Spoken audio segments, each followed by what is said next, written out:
Nous sommes ici pour confronter la plus grande forêt du monde. Pas pour faire un exploit sportif, ni pour découvrir quelque chose qui n'a jamais été exploré, mais pour faire face à nos peurs.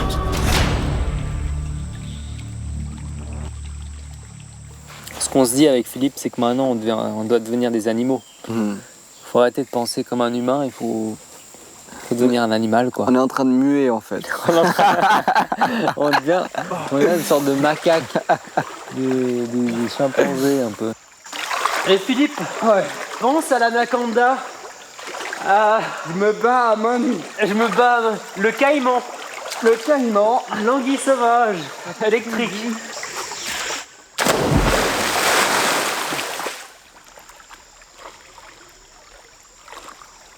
Mais il y a un truc qui devient intéressant. Vu qu'il n'y a pas assez de défis dans cette histoire, on arrive à un moment donné où on sentait notre corps faiblir.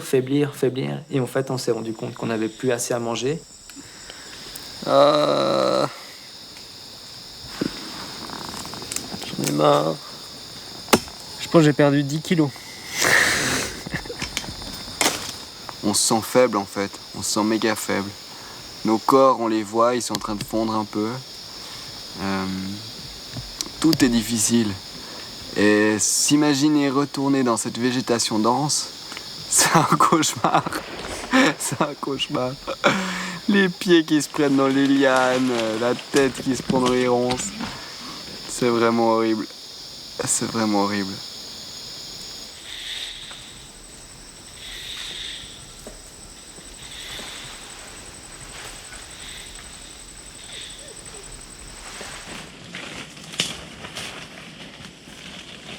On a envie de tenir jusqu'au bout, mais c'est pas facile. On a essayé beaucoup de pêche, beaucoup de chasse, rien n'a fonctionné. Et puis faut dire aussi qu'on n'a pas vu, on a vu personne depuis maintenant 12 jours.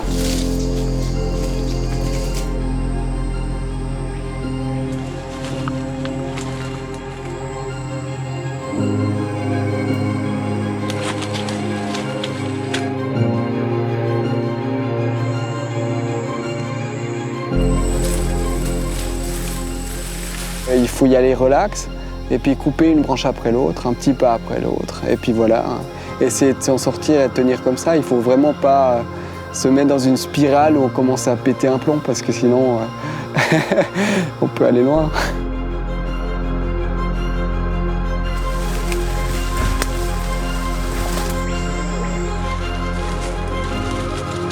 Aujourd'hui, c'était une journée de marche et on n'en peut plus, quoi. Et c'est vrai que ça devient vraiment dur. On pense tout le temps à la nourriture. Je vois quelque chose qui bouge devant. Je fais à Florias, écoute, je crois qu'il y a un animal là-devant, on sait pas trop ce que c'est. Il y a un tout petit pécari comme ça qui se baladait tout seul.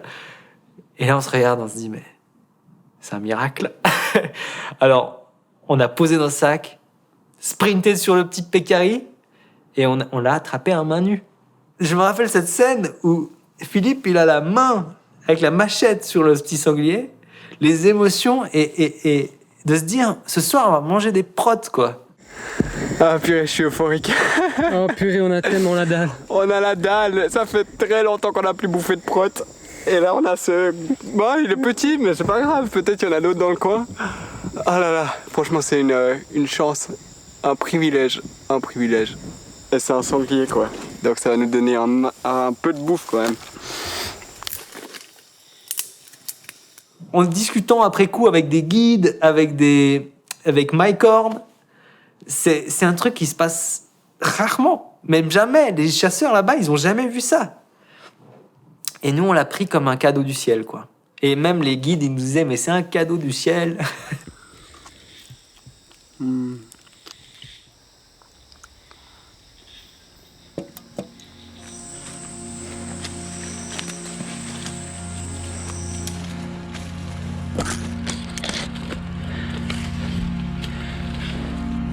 Là, il fait très très chaud. Je vais décaler un peu à droite.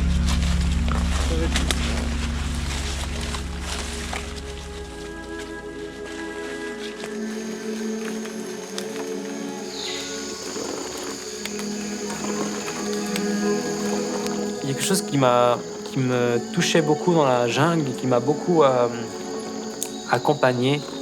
J'aimais tellement regarder le ciel. Tu vois très peu le ciel dans la jungle, tu le vois, mais tu le vois très peu. De pouvoir regarder le ciel, il y a vraiment un espoir. Tu te dis, mais qu'est-ce qui se passe par-dessus la forêt? Qu'est-ce qu'il y a au-dessus de ça? C'est quoi la vue? De garder le regard au ciel, c'est quelque chose de toujours beau.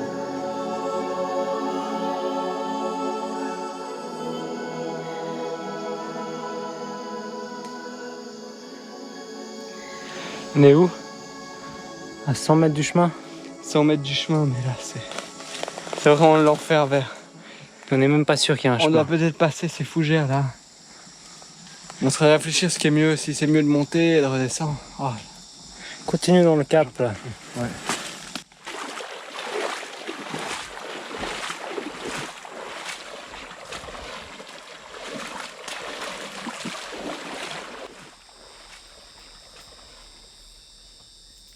Là on est où? On est sur le chemin. Et il n'y a pas de chemin. Il n'y a pas de chemin. Ah, on est triste là. Non, il faut qu'on aille plus loin. C'est pas exact forcément GPS. Je pense pas que ça longe la rivière. Ouais, viens. Là, il y a un chemin, bro. Ouais. Bah, il y a... Ouais, il y a même des banderoles, mec. C'est bon. C'est ouf, viens, mec.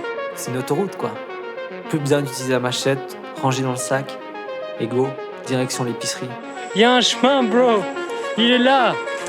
Il est aussi clair et précis qu'un chemin suisse. Oh, mon frère. Après 2 semaines de jungle. Un mi-chemin, c'est ouf. Ouais, bravo, mon pote. Oh, frère. Oh là là. J'en ai tellement heureux, vous vous rendez pas compte. Après 17 jours de galère dans la jungle, nous ne sommes peut-être pas arrivés à atteindre notre objectif de base, mais nous sommes fiers d'avoir vécu cette aventure unique. Nous sommes convaincus encore aujourd'hui que la décision de faire demi-tour était la meilleure à prendre. L'épicerie, elle est où l'épicerie, madame? Est-ce quelqu'un qui peut me dire où est l'épicerie? On a de la bouffe autant qu'on veut. On va manger vraiment. Du camembert, du fromage, quoi. Ce voyage a forgé notre amitié et nous a permis de mieux comprendre nos limites. Nous venons d'accomplir un rêve en commun, celui d'affronter, seul, la plus grande forêt du monde.